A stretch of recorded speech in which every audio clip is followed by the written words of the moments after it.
നമസ്കാരം. മണിപ്പൂർ സന്ദർശനത്തിന് ശേഷം CPM general secretary Sitaram Yechury നമുക്കൊപ്പം ചേരുന്നുണ്ട്. Welcome comrade.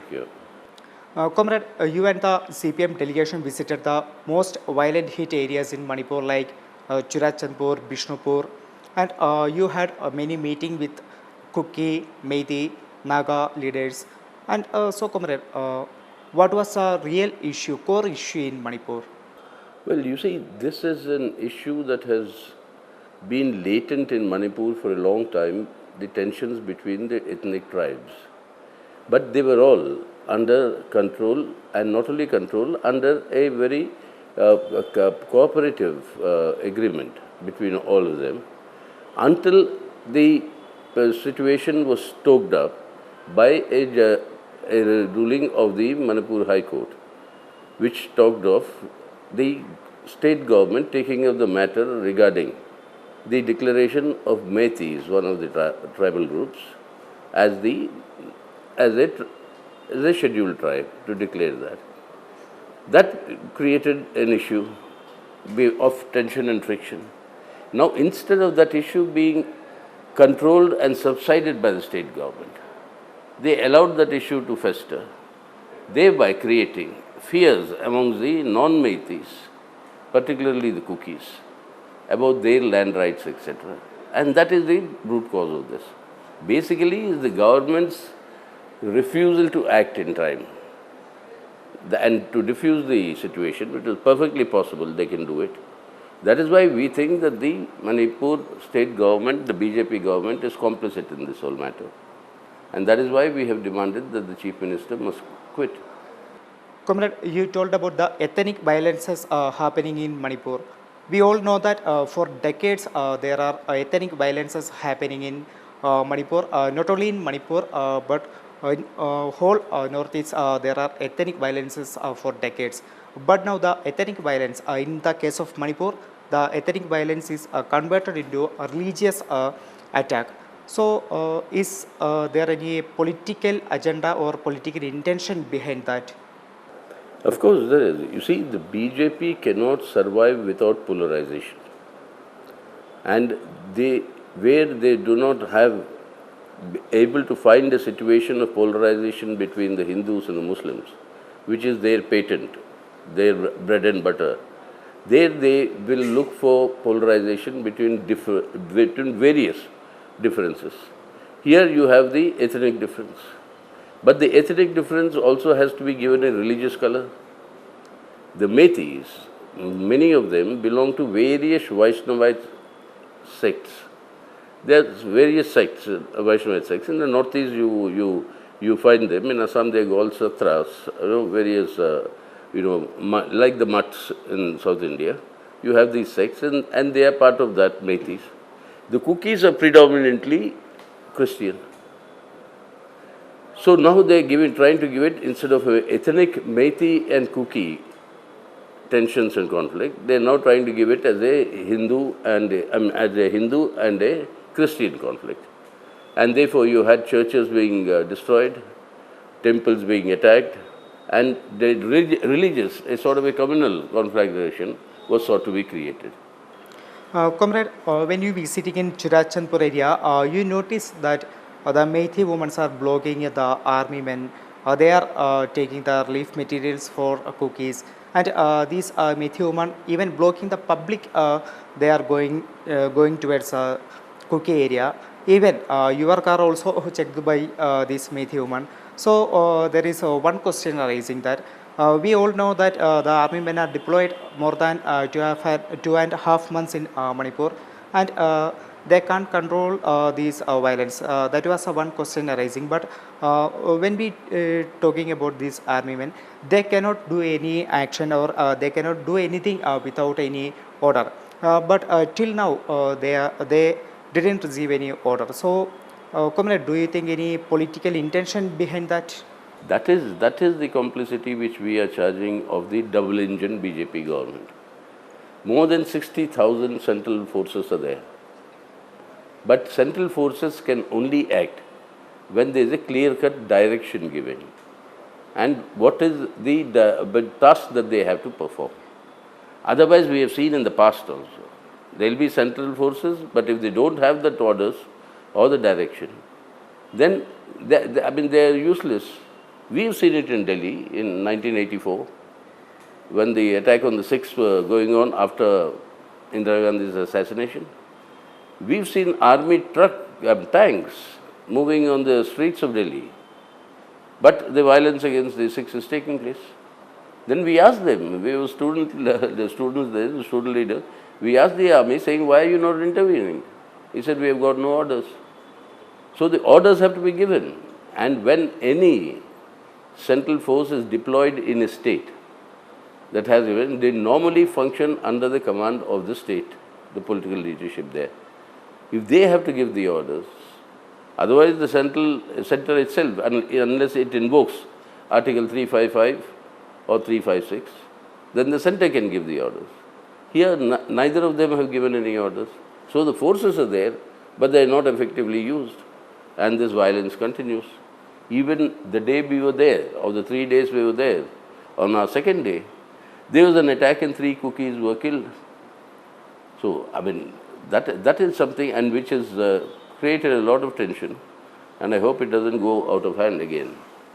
And when we talking about this Manipur, we know that the Meitei group, they belong to the center of Manipur, and in hill areas there is Kukis and the Nagas. Previously, the attack was between only Meiteis and Kukis.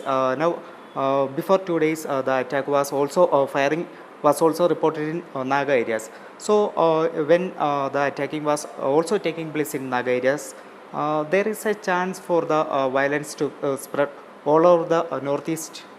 That is the danger. If this violence is not contained soon, and it should have been contained long earlier, but as I told you, both the governments are complicit. They want this polarization because on the basis of such polarization, they think they will gain electorally. For the sake of their electoral gains in the northeast, they are allowing this polarization to intensify. Now, the danger lies in the fact that it won't be confined only to Meiteis and Kukis for long. And this has been something we have been warning for a long time. And even during our visit there, we continuously cautioned, and we told the Madam Governor there that our apprehension is that now it will soon spill over onto other tribes, other states. And already Mizoram has now been involved. A lot of Meiteis from Mizoram are fleeing that place because of the fear that the Kuki Zo, they call them, Mizo Zo, the Kuki Zo tribal, that unity is creating tensions there. Now the Naga Council has come in and said particularly that violence that took place and when 3 Kukis were killed on the second day when we were there. On that they said it took place on Naga lands, this attack. So he said, you are now been sucking us into the conflict.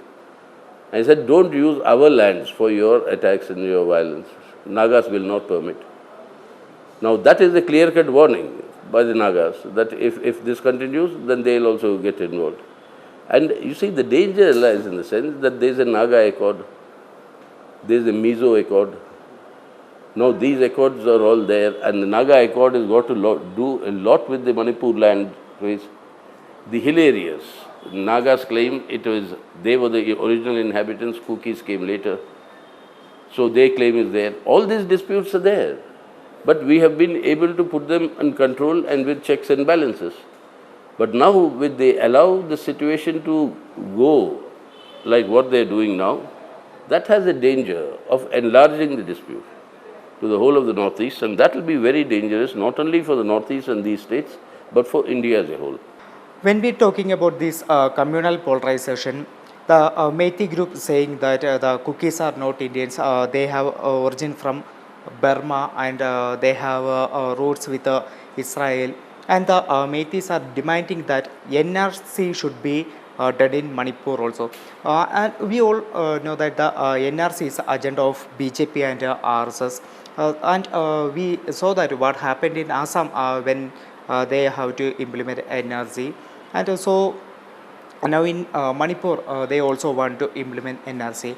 So, Comrade, my question is where it will be entered? Well, they want an NRC done. That NRC was on the basis of an allegation that all the cookies are illegal migrants from Burma, Myanmar. Now, that sort of allegations are there all over Northeast. That was the genesis and basis for the NRC in Assam. And you saw what happened to that NRC. Even now, the final NRC has not been declared. Now, the question that comes up is that you require what is the date, cut-off date for the NRC? After long discussions and negotiations, etc., finally, it was decided on 71 for Assam. Now, for Manipur, what should be the date? That can only happen if there is political discussions and consultations. And that is exactly what needed to be done. You see, we have had such situations in many parts of India, and particularly in Kashmir. A number of times you had very, very dangerous situations that come. What used to be done then? The union government, the central government would call, under the union home minister, would call an all-party meeting. And there, many times we have proposed that there should be an all-party delegation led by the home minister that should go and visit the disputed place, and that will help in subsiding the situation, and which it did. I was myself a member of 3 such teams when I was in the parliament, 3 such teams, once under Shivraj Patil as the home minister, once under Chidambaram as home minister, once under Mr. Rajnath Singh of this government as the home minister. We went to Kashmir, we met various sections, various people. The fact that Indian Parliament, Indian political parties are coming to meet, that in itself is a big, then they give their suggestions. You could start the political process of talking to them about NRC, about the cut-off date. The same process should be done by the state government. Why has the state chief minister not called a meeting of the political parties in the state so far? That is what, intensifies or deepens the suspicion that they are complicit in the matter.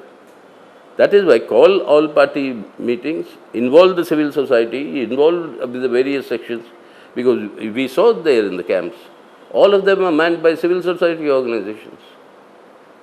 There is no government camp in that sense. They are all run by this civil society organizations. And the conditions in the camps is appalling. No proper food, no nutrition, no sanitation. And children are being born in these camps now. For them, health immunization with their shots that are required, immunization shots, that is not being done. Their nutrition, it is a total dehumanization that is taking place in Manipur. And the sort of atrocities and attacks that we all heard of, the attacks on the women, these are something that are unacceptable in any civilized society. Yet the governments, both the governments, just are not taking the initiative to call everybody and to try and build a consensus to resolve and how to intervene and subside the issues and restore normalcy first. And then the other matters can be addressed. From many opposition parties, their delegations visited Manipur, and during the monsoon session, the delegation from India Alliance also visited Manipur. But till now, the Prime Minister did not visited Manipur, and in Parliament also he is keeping silence on Manipur. We know that the whole Parliament session was washed out because of his silence, and also in the Independence Day speech, he used only say few words, just 3 or 4 lines about this Manipur. That was only he says that the whole country stands with Manipur. Why he is keeping silence on this Manipur issue? You see, the Prime Minister's refusal to speak about Manipur itself tells very eloquently that there is a degree of complicity of the double engine governments, of the union government and the Manipur BJP state government. Otherwise, it's inexplicable that the Prime Minister refuses to speak about such a grave problem. And the opposition was forced to move a no confidence motion, hoping that at least that would make the Prime Minister speak and he will speak on Manipur. And even there he spoke for 90 seconds about Manipur. only saying, appealing, normalcy will be restored, things are improving, etc., etc. But he has not taken any initiative whatsoever. That more than, deepens the suspicion and in fact leads up to a confirmation that maybe the central government and the state governments are both not interested in restoring normalcy there.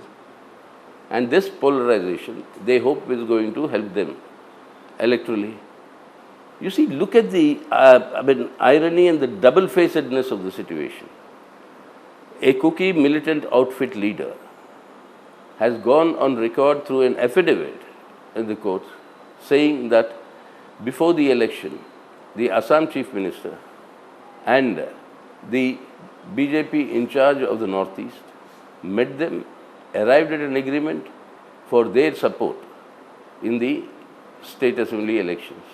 And this support was also given in the Parliament elections, and that their claim is that because of that, this government in the state was formed. Biren Singh became the Chief Minister because of their support. Now they take the support of the Kukis for their electoral victory. Now support the Meiteis against the Kukis in this conflict. And the Chief Minister says all the Kukis are illegal migrants from Myanmar, and thereby, ranging against the Kukis. So this is the double-facedness. Do deals to take their support, and with that support, what is the give and take? We don't know, nobody knows. And then you attack them and polarize, and try and be with the majority community.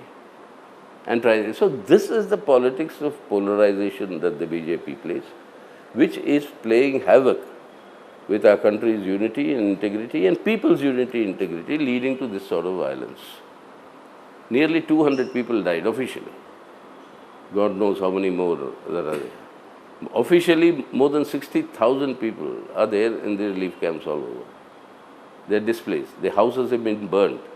Even if they have peace tomorrow, where will these people return? What are the plans that the governments have? How are they going to be rehabilitated? Not a word about it. So this is where I think both the governments have to be accountable and brought to book. And the BJP and the Prime Minister refusal to be accountable to the Parliament is a clear admission that they have nothing tangible, nothing concrete to report on in order to what are the efforts they are making to restore peace and normalcy. Comrade, you had meeting with the Imphal Archbishop, and in that meeting he said that there are more than 350 churches attacked. That was during the very first day of violence, and the violence started by the people who are not in that region, but the people who comes from outside, and the people come from outside have some links with the BJP and RSS, like that they said. And on the other hand, there are brutal attack against the women and the whole nation, so that how brutally the two girls are paraded nakedly in front of a large mob. So, comrade, why these attacks are, why they are targeting churches and these women? You see, the women and rape has become, unfortunately, a political weapon in times of conflict. That you find it internationally now, but it's becoming worse in India. It's becoming worse in India, and is the most, that's what I said, is the most dehumanizing act that is happening. And it is, therefore, the attacks on the churches and all these things, I believe, these are deliberate provocation to sharpen the polarization. Attack the churches, and retaliation, some temples are destroyed, and then you give it a religious color and religious polarization. When we met the Reverend Archbishop of Imphal, there it was very clear from what he was explaining that these are targeted attacks that are happening against churches and against the Christian population, people. And the Christians are also not under one unified church there. They are part of many things. They are Baptists, they are Presbyterians, they are Roman Catholic. You have all different churches and orders that coexist. like they coexisted Kerala. No, that is what it is. But BJP would want to portray all Christians in a monolithic unity. And thereby attack their places of worship, religious worship. And likewise the retaliation that comes in. So they thrive on this such polarization. And that is what they are doing to great disservice, greatest disservice, both to humanity, to Manipur, and to the unity of the people there. Comrade, in beginning you told that you have experience in the time of Sikh and in many delegations in the time of Rajasthan Singh and all. So, Comrade, you have experience in the time of emergency also. So, the most important question is how the Manipur issue can be solved and how we can ensure the people of Manipur a peace, how they can get some peace. That can be done only when there is a political initiative taken by the governments. As I said earlier in this conversation, the state government must immediately call all the political parties and all the different tribal groups and their leaders for a discussion on how to restore this normalcy. Look at the situation. The assembly cannot be convened because the cookies cannot come to the assembly because it's in a Mete area. The 10 cookie MLAs, out of which 7 are BJP MLAs, cookie MLAs, 2 are ministers, they cannot come to attend the assembly session. Can there be anything worse than this that is happening in a democracy? So what needs to be done to give the confidence to the people, etc., is start this political process. And the central government must start this political process at the center. And if it's only when this political process begins that we will move towards a solution. We have said this to the Honorable Governor there. I'll say this to the Honorable President here, saying they should urge her government to make sure that they call at least the political parties, sit down, discuss, call representatives, leaders of the various tribal groups that are there, Metes, Kukis, Nagas, Zo, Chin, all the tribal leaders that are there, call all of them and the civil society organizations, start this political dialogue. That is the only way. And give, for heaven's sake, give orders to that 60,000 central forces that are there, to give them whatever orders you want to give them to ensure that normalcy is returned. Comrade, finally, the battleground for 2024 already that was ready, and this opposition alliance was also formed, the India Alliance. And Comrade, how the India Alliance take up this Manipur issue for 2024 battle? Well, we'll now meet in India, that grouping will meet in Mumbai on the 31st and 1st of September. And then from there we'll see how it can be carried forward. But the point is now we'll have to reach out to the people. And we have suggested that on issues of national importance, like the gross misuse of central agencies, like the role of the governors and the attacks on people's democratic rights, etc., like on the question to conducting a caste census, on many issues on which all the secular opposition parties agree. On these issues, you now start holding theme-wise meetings in various parts of the country with the leaders participating. Secondly, what we have said that there are, people's livelihood conditions are worsening by the day. Unemployment is unprecedentedly high. The prices of food articles particularly, and inflation is just galloping. There are cuts in social welfare expenditures. Manrega is being starved. That is the only source for people for their livelihood. So on all these issues, there should be popular protest calls where people should be mobilized by these parties under India. And then at the thirdly, at the state level, start your talks for understandings, adjustments, alliances, whatever it may be, so that the division in the opposition vote does not benefit the BJP. Now, state to state, this varies. In some states, already some understanding is there, like in Tamil Nadu, Bihar, Maharashtra, etc. In some states, no understanding will be possible, like in Kerala, Bengal and you know some others like this. In some states we still don't know what the main regional party, what is the direction that they will take, like in Andhra, Telangana, Orissa.